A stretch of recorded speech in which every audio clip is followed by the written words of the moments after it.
লোমহৰ্ষক হত্যাকাণ্ডৰ লগত জড়িত থকা দুজন অপৰাধী এজন অপৰাধী ইতিমধ্যে নিহত হৈছে। তেখেত হ'ল ৰ'জ আলী, এনকাউণ্টাৰ কৰিছিলে, নিহত হৈছে। বৰ্তমান আসিফ আলী নামৰ যিজন ইতিমধ্যে ব্যক্তি পলায়ন কৰি আছে, তেখেতক যাতে এনকাউণ্টাৰ কৰে। আৰু অসম আৰক্ষীক মাননীয় মুখ্যমন্ত্ৰী হিমন্ত বিশ্ব শৰ্মা ডাঙৰীয়া দেৱক ধন্যবাদ জ্ঞাপন কৰিছোঁ। বিগত দিনত আপোনালোকে দেখিছে যে মাননীয় হিমন্ত বিশ্ব শৰ্মা ডাঙৰীয়া দেৱৰ কিছুমান চৰকাৰে অসমীয়াৰ বিৰোধীক লোৱা কিছুমান সিদ্ধান্তত মই মাত পাতি আহিছোঁ, জেল খাইছোঁ, কিন্তু মই ভালক ভাল বেয়াক বেয়া বুলি ক'ম। নমস্কাৰ। অসমৰ ৰাইজৰ বাবে ভাল লগা এটা খবৰ।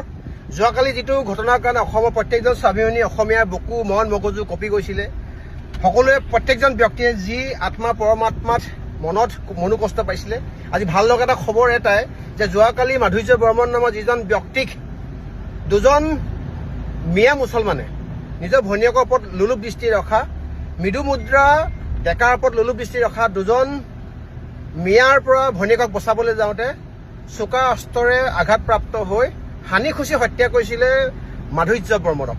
ইতিমধ্যে অকণমান সময় আগত অলপ সময় আগত আমি খবৰ পাইছোঁ, পৰিয়ালৰ লগত যোগাযোগত আছিলোঁ। মাধুৰ্য বৰ্মনৰ লগত এই লোমহৰ্ষক হত্যাকাণ্ডৰ লগত জড়িত থকা দুজন অপৰাধী এজন অপৰাধী ইতিমধ্যে নিহত হৈছে। তেখেত হ'ল ৰ'জ আলী, এনকাউণ্টাৰ কৰিছিলে, নিহত হৈছে বৰ্তমান। আৰু এতিয়া বাকী আছে আসিফ আলী। মাননীয় অসমৰ মুখ্যমন্ত্ৰী তথা এখন চৰকাৰৰ গৃহ বিভাগক আমি ধন্যবাদ এটা কাৰণে জ্ঞাপন কৰিছোঁ যে 24 ঘণ্টা নোহোৱা আগতে এনেকুৱা ধৰণৰ সাংঘাতিক এটা ইতিবাচক খবৰ ৰাইজৰ মাজলৈ এৰি দিয়াৰ বাবে।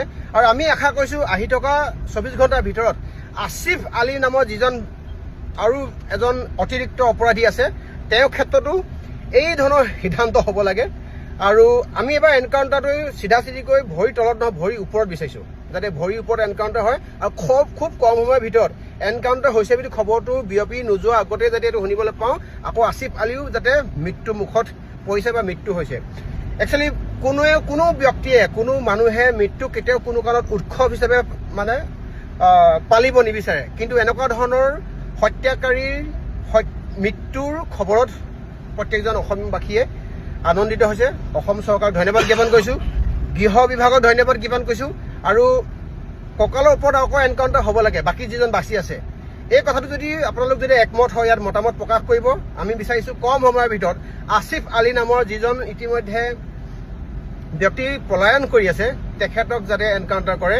আৰু অসম আৰক্ষীক মাননীয় মুখ্যমন্ত্ৰী হিমন্ত বিশ্ব শৰ্মা ডাঙৰীয়া দেৱক ধন্যবাদ জ্ঞাপন কৰিছোঁ। বিগত দিনত আপোনালোকে দেখিছে যে মাননীয় হিমন্ত বিশ্ব শৰ্মা ডাঙৰীয়া দেৱৰ কিছুমান চৰকাৰে অসমীয়াৰ বিৰোধীক লোৱা কিছুমান সিদ্ধান্তত মই মাত পাতি আহিছোঁ, জেল খাইছোঁ, কিন্তু মই ভালক ভাল বেয়াক বেয়া বুলি ক'মেই। মই ভুলত মই সমালোচনা কৰিছোঁ চৰকাৰখনক, কিন্তু ভালক মই সমৰ্থন কৰিছোঁ। গতিকে বিচাৰিছোঁ কিমানজন ব্যক্তি আকৌ আসিফ আলী বুলি কোৱা যিজন ব্যক্তি তেওঁকো আকৌ কঁকালৰ ওপৰত এনকাউণ্টাৰ হোৱাটো বিচাৰে, ইয়াত মতামত আপোনালোকে দাঙি ধৰিব। আমি ভাবিছোঁ বা বিচাৰিছোঁ কম সময়ৰ ভিতৰত আৰু যাতে বাচি থকা বাকী দ্বিতীয়টো ভাল খবৰ আমি শুনিবলৈ পাওঁ।